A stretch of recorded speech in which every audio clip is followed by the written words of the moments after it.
कि आप लोगों ने फोटो और वो सब लगाते हैं आप लोग, इसलिए आपसे पूछा कि इस देश के लिए आदिवासियों का क्या बलिदान है। तो मेरा पहला ही सवाल है कि भैया आप ऐसे समाज का नाम बताओ जिसके समाज के लोगों को फांसी सबसे ज्यादा हुई होगी। इस देश में सबसे ज्यादा फांसी अगर किसी को हुई तो आदिवासियों को हुई। अंत्या भी फांसी दी, बाबूराव शर्मा के फांसी दिए, दाबोजी भांगड़े को फांसी दिए, सिद्धू कानू को फांसी दिए, तिलका मांझी को फांसी दिए, बुद्धू भगत को फांसी दिए, भानिया गोंड को फांसी दिए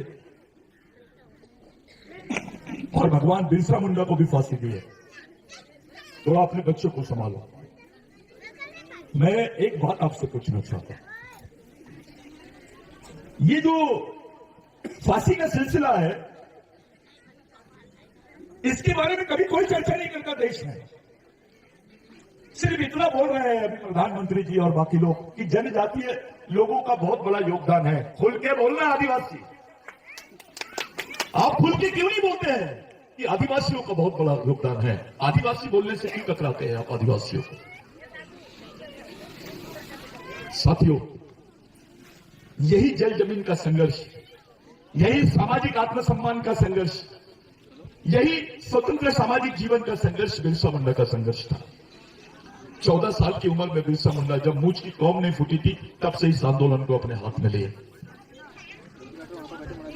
विश्व के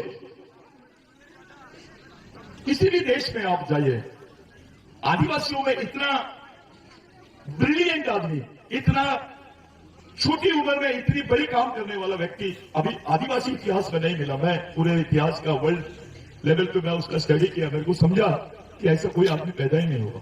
अच्छे अच्छे वीर पैदा हुए अपने इसमें, बाबूराव शर्मा के, टंट्या भी, इनकी एक अलग लाइन थी, लेकिन बिरसा मुंडा की जो सोच थी वो बहुत ऊंची सोच थी। अपनी उम्र के 19 साल में बिरसा मुंडा ने एक बात रखा, आदिवासी इस देश का मूल मालिक है। देखो, बात को समझने की कोशिश करो। आदिवासी इस देश का मूल मालिक है और आदिवासियों का अस्तित्व इस जमीन पर भगवान से भी पहले है। ये बहुत खतरनाक बात है। बिरसा मुंडा बोल रहा है कि भगवान से पहले आदिवासी पैदा हुआ है, और बिरसा मुंडा के बोलने के बाद अभी एंथ्रोपोलॉजिकल साइंस,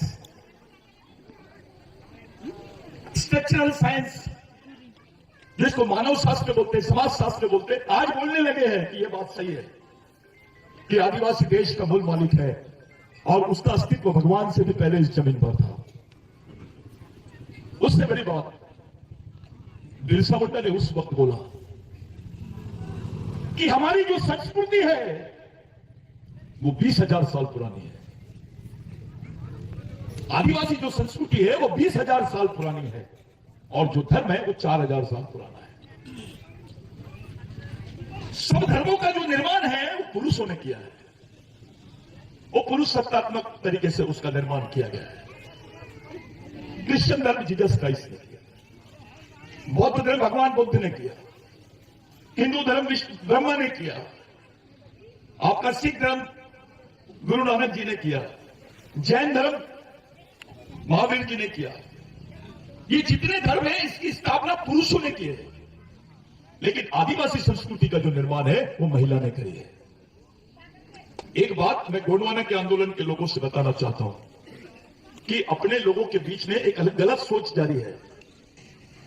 वो गलत सोच ये है कि हम लोग बचपने से सुनते हुए आ रहे हैं, फड़ा पेन फड़ा पेन फड़ा पेन फड़ा पेन। गोंडी में फड़ा यानी बड़ी और फड़ोर यानी बड़ा, तो उसका मतलब बड़ा देव नहीं होता, उसका मतलब पेन ही होता, क्योंकि पेन ये जो देव समानार्थी शब्द नहीं है, पेन यानी भगवान नहीं है, भगवान से भी बड़ा, क्योंकि ये 20,000 साल पुराना है जब भगवान शब्द का निर्माण नहीं हुआ तब से। जो पेन है आदिवासियों का, पेन जो शब्द है ये बहुत पुराना शब्द है, ये सांस्कृतिक शब्द है, ये धार्मिक शब्द नहीं है। धार्मिक शब्द में भगवान नाम का उल्लेख है। गोंडी में पेन यानी देव नहीं होता, पेन के यानी देव होता है। पेन के यानी कितने देव का है? 6 देव 7 देव आप बोल रहे हो। पेन बहुत बड़ी चीज है। और अभी एक नया प्रचार चालू हो गया, फड़ा पेन यानी बूढ़ा देव, बड़ा देव। बड़ा देव कौन? तो शिव। शंभू शेख, अरे आदिवासी आदमी शंभू शेख की मां को भी मानता है, उसकी काकों को भी मानता है गुरुजी, उसकी नानी को भी मानता है। उस संस्कृति के हम वारिस हैं। बिरसा मुंडा ने एक बात को सिद्ध किया था,